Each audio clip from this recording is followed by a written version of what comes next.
If you're hearing this, it means I survived long enough to tell it. I didn't have many options left when I took the job. Life has a way of kicking you when you're already face down in the dirt. One bad decision led to another. Debt piled up, friends vanished, family stopped answering my calls. And so, on a rain-slick Thursday evening, I found myself signing a 0 hours contract to work the overnight shift at the crumbling 24-hour McDonald's off a dead stretch of motorway outside a town nobody remembers. No drive-through, no late-night taxis, no neighbouring stores, just the restaurant and the trees. Miles and miles of trees swallowing everything outside the car park floodlights. Raj was the night manager. He was the one who hired me. Short, built like a rugby ball, eyes permanently half-lidded like he hadn't slept properly in years. His handshake was limp, his voice was flat. "Simple rules," he said, handing me a grease-stained polo shirt. "Lock the doors after 2:50 AM. Serve anyone who comes in before that. No questions. If anyone tries to order after that time..." He leaned in closer. "You don't serve them. You don't speak to them. You don't even look at them." I thought he was joking. He wasn't. The first night was slow. The place stank to burned oil and bleach. Half the bulbs in the lobby flickered just enough to make you dizzy if you stared too long. I cleaned. I restocked ketchup packets. I stared out the window at the endless black beyond the car park. 2 AM came and went. No customers. Just silence, broken only by the soft mechanical buzz of the drinks machine and the hum of the fluorescent lights. At 2:48 AM, the door opened. The bell above the door let out a tired little chime. A man entered, tall. His clothes were wrong, outdated, like something from the early 90s. Faded jeans, a windbreaker zip to the neck, and shoes scruffed raw. He didn't make a sound, no footsteps, no breathing. He just glided to the counter and stared at me. I forced a smile. "Good morning, can I take your order?" His mouth opened, slow as rusted hinges. "1 Happy Meal, please." Monotone, flat, no emotion, no blink. He didn't even seem to notice the menu or the glow of the touchscreens. I tapped the register. "Any particular toy?" Silence. I looked up. He wasn't there anymore. Gone. No footsteps leaving, no door chime, just gone. The only thing left was a Happy Meal box sitting on the counter, and I swear I didn't put it there. I laughed it off at first. Maybe I imagined it. Maybe it was stress, or sleep deprivation, or something. But when I opened the Happy Meal box, there was no food inside, just a single toy. Plastic figurine. It looked like a little person, but the features were wrong. The arms were too long, the mouth stretched from one ear to the other, filled with tiny needle-sharp teeth, and where the eyes should have been, there were 2 perfect hollow holes. No branding, no Made in China stamp, just a small tag tied around its neck. "See you soon." I threw it away. I locked the doors at 2:50 AM like Raj had said. I sat behind the counter, scrolling mindlessly on a cracked phone screen until sunrise. When Raj showed up to relieve me, he barely glanced at me. "First one's always easy," he muttered. I didn't ask him what he meant. Maybe I should have. The next night, I almost didn't go in. Almost. But rent doesn't pay itself, and besides, I told myself it was just a weird customer, probably some meth head. Nothing supernatural about a place like this, right? By midnight, the restaurant was dead again. No traffic, no music, just that ever-present, low buzzing hum from the fluorescent lights. I wiped the same patch of counter for the 5th time when the clock blinked 2:48 AM. Ding! The door swung open. 3 figures shuffled in. Not walked, shuffled. Their clothes were wrong again. This time, like they were trying to imitate normal people. Office clothes, but the ties were too short, the sleeves too long. One woman wore a sundress despite the freezing weather, and their faces, their faces were stretched into blank, static smiles. Lips pulled too tight, skin too pale, eyes too wide and too still. They filed to the counter, single file. The first, a man in a suit that didn't fit, leaned forward. "One Happy Meal, please." Voice flat, mechanical, same as the first night. I rang it up, hands trembling slightly. Before I could even ask if he wanted apple slices or fries, the second figure, the woman in the sundress, stepped forward. "One Happy Meal, please." Same tone, same cadence. The third followed suit. "One Happy Meal, please." They didn't sit, they just stood there, waiting, watching me. I ducked into the back kitchen, my heart hammered against my ribs, my skin crawled like spiders were walking up and down my spine. And when I returned with 3 Happy Meals, they were gone. No door chime, no footsteps, no sound. Just 3 Happy Meal boxes lying neatly on the counter, and a puddle of water slowly spreading out beneath them, like they'd melted right there on the tiles. Against my better judgment, I opened the boxes. Inside, each one was a toy, not a regular one, not brand tie-ins, no Super Mario or Disney characters. These were effigies, tiny figurines of me. One had me dressed in my work uniform, head twisted backwards. Another showed me with my mouth stitched shut, and the last one, it had no face at all, just a smooth, featureless oval. I threw them out again, told myself it was a sick prank.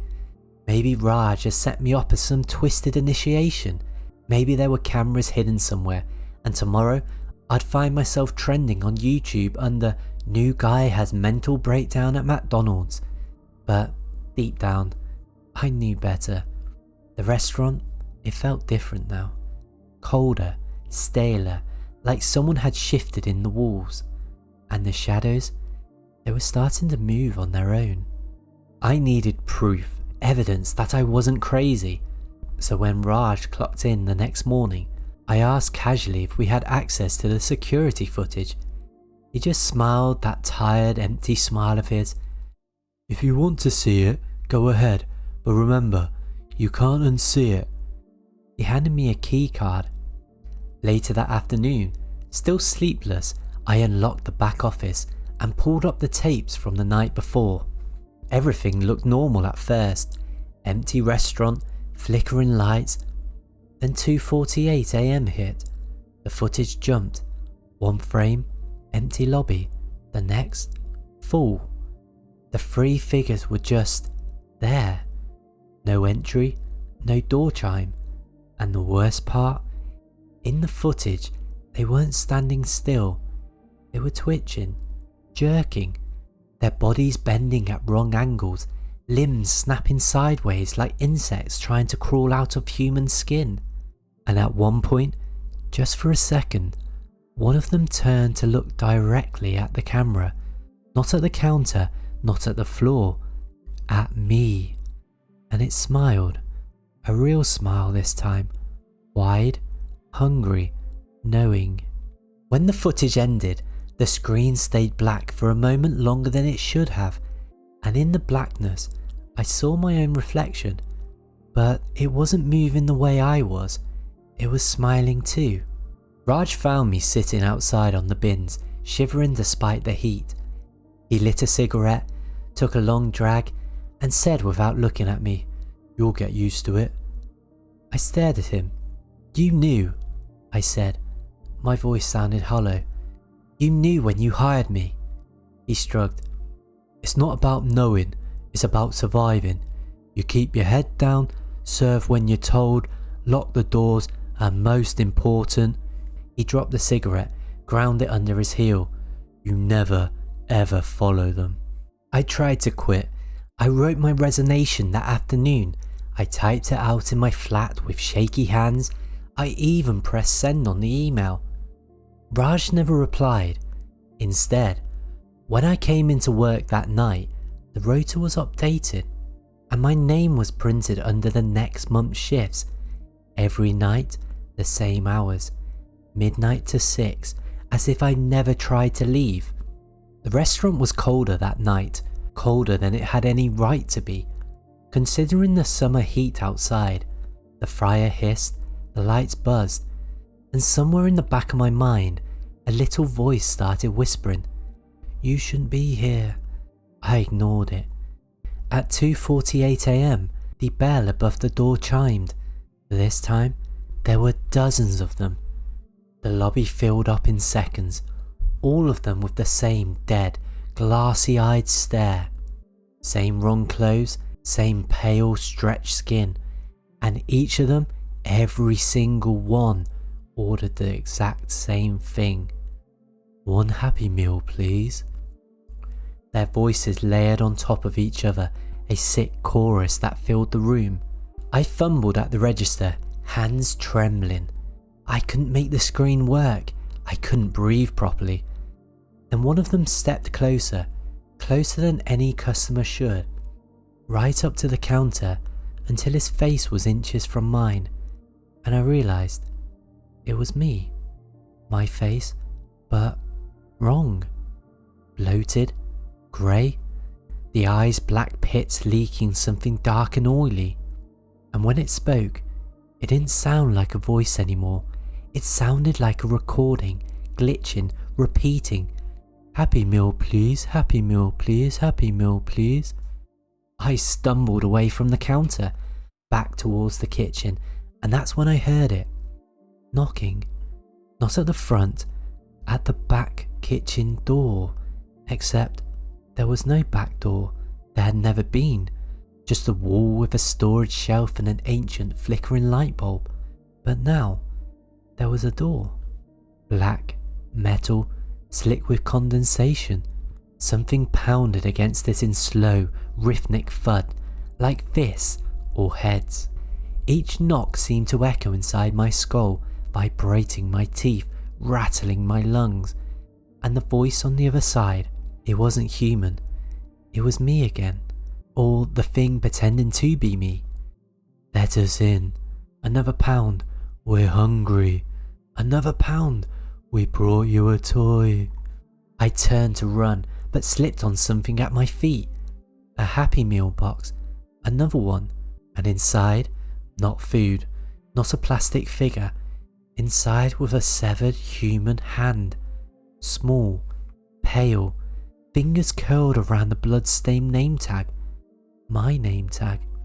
I backed away, breathing hard, heart jackhammering against my ribs. The pounding grew louder, the door rattled on its hinges. Something, many somethings, were trying to get through. And the customers in the lobby, they were starting to move. Not walk, crawl, like broken marionettes, down the aisles, over tables, towards me. There was only one place left to run, the office. I bolted, slamming the door behind me, shoving the filing cabinet in front of it. The monitors blinked to life on their own. Each screen showed a different part of the restaurant, and in every camera feed, I saw the same thing. A spiral, drawn on the walls, scratched into the floors, burned into the windows, everywhere, getting bigger, spinning faster, and on the main monitor, filling the screen, my face, dead-eyed, smiling.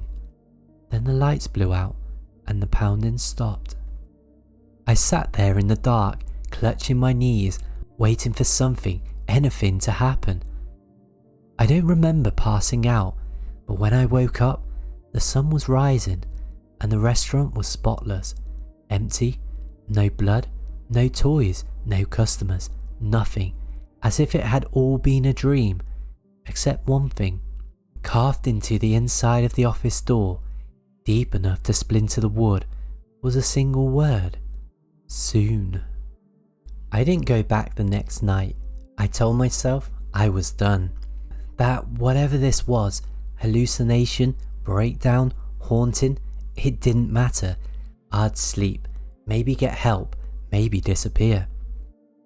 But at 11:57 p.m, I woke up in the break room, back inside McDonald's, still wearing my uniform. The CCTV monitors were on, the register beeped softly, and outside, the car park lights buzzed with electricity, casting long, angular shadows across the glass. I don't remember walking there, I don't remember unlocking the door, but I was there, just like always. I stood up slowly. The restaurant was empty, spotless again, sanitized to the point of serenity. Except, the clocks were gone. All of them. Every wall, every device, every oven timer, blank. Even my phone was dead, despite being fully charged when I went to bed. I reached for the front door. It wouldn't open, locked from the outside. That's when the fryer switched on by itself. The smell of oil filled the air, thick, rancid, like something had been left in there far too long. The lights dimmed, and from the back, somewhere beyond the walk-in freezer, I heard breathing. Not heavy, not ragged, calm, controlled, like someone was waiting for me to notice them. I backed up, heart pounding in my throat, sweat pooling behind my knees. Then I saw it, the toy, sitting on the counter, another Happy Meal box, no sound, no warning, just sitting there. I approached it slowly, afraid, angry. Something in me still needed to know. I lifted the lid. Inside was a toy version of the restaurant, tiny, detailed, but it wasn't empty. Inside the model were dozens of figurines. Each one was me. In various positions, behind the counter, at the fryer, curled up in the office. One was lying face down outside the front doors. Another was staring into a mirror, blood dripping from its nose. Each one had a number carved into its back, and the last one, the one in the office, had a number I recognized. 44. I stepped back and all the lights died. A deep, resonant click echoed from the kitchen. I turned. The back door, the one that didn't exist, was wide open. Darkness spilled through it like smoke, thick and heavy and alive. And from that void came a figure. At first, it looked human. It wore my uniform, had my walk, even had my name tag. But the face was all wrong. Not twisted, not monstrous, just hollow. No expression, no soul. It was like someone had hollowed me out and put something else behind my skin. It raised its hand and spoke in my voice. You were always going to serve. You just didn't know what. Suddenly, I could see through the restaurant, see beyond it. The McDonald's was no longer a building. It was a feeding ground, a ritual site, a thin place where something ancient and starving fed off routine, repetition, predictability. Happy Meals, fries, receipts, shifts, offerings, the customers, the ones who came at 2:53, they weren't visitors, they were collectors, and I wasn't the employee, I was the meal. I turned to run, but the floor stretched beneath me, tables grew longer, walls shifted, the office door moved further and further away with every step I took. Behind me, the other me walked calmly, steadily, without hurry, and all around me the restaurant began to fill again, with customers. Each one now looked like someone I knew, friends, family, strangers from childhood dreams. Each one wore my face beneath the skin, each one whispered as I passed, "We're still hungry." I don't remember reaching the office, but I woke up there, slumped in the chair, monitors glowing, the sun rising, the restaurant empty, and one last note sitting on the keyboard, written in my own handwriting. Clock back in tomorrow, or they'll come to you instead. I didn't quit. I couldn't. Every night since, I find myself back here. Sometimes I wake up already behind the counter, the headset beeping, orders coming through that don't make any sense. Other times, I try to fight it. I try to stay at home, but the clocks always tick down to midnight, and the shadows in the corners of my room grow long and hungry. And somehow I'm back here by 2:50 AM, always just in time to serve them. The customers still come, every night. They order their Happy Meals, they never eat. They leave things behind, things that are starting to look a lot more like me. Last night, a new toy was in the box. It was a perfect replica of the restaurant, only now it had 2 counters, 2 registers, 2 employees. One was me, the other was the version of me that came through the back door, and they were smiling at each other. There's a new door now too. It wasn't here before. It's right by the fryers. Deep red wood, no handle. Sometimes it hums, like something inside it is breathing against it. Sometimes I hear knocking, but it's softer now, polite, patient, waiting. I thought at first that maybe they wanted me dead, that maybe if I let them in, they'll just tear me apart, be done with it. But that's not it. They don't want my body, they want my shift. They want someone to run this place, to keep the machine turning, to keep the offerings coming. I'm not their victim, I'm their employee. Raj never came back. I don't think he ever existed. Maybe he was the last one. Maybe this was always his final task, to bring in a replacement. Maybe that's what I'll have to do, one day.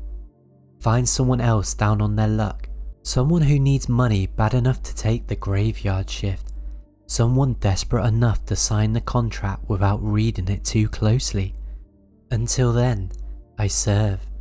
Midnight to 6, 6 nights a week. No questions asked, no answers given. And if you ever find yourself at a 24-hour McDonald's off a dead motorway, sometime around 2:53 AM, and you see me standing behind the counter with a dead-eyed smile, do yourself a favour.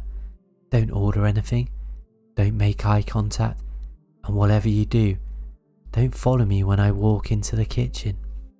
If you're hearing this, it means I survived long enough to tell it. But if my reflection ever moves on its own again, if that red door ever opens, I don't think I'll survive the next time. And maybe next time, you'll be the one behind the counter.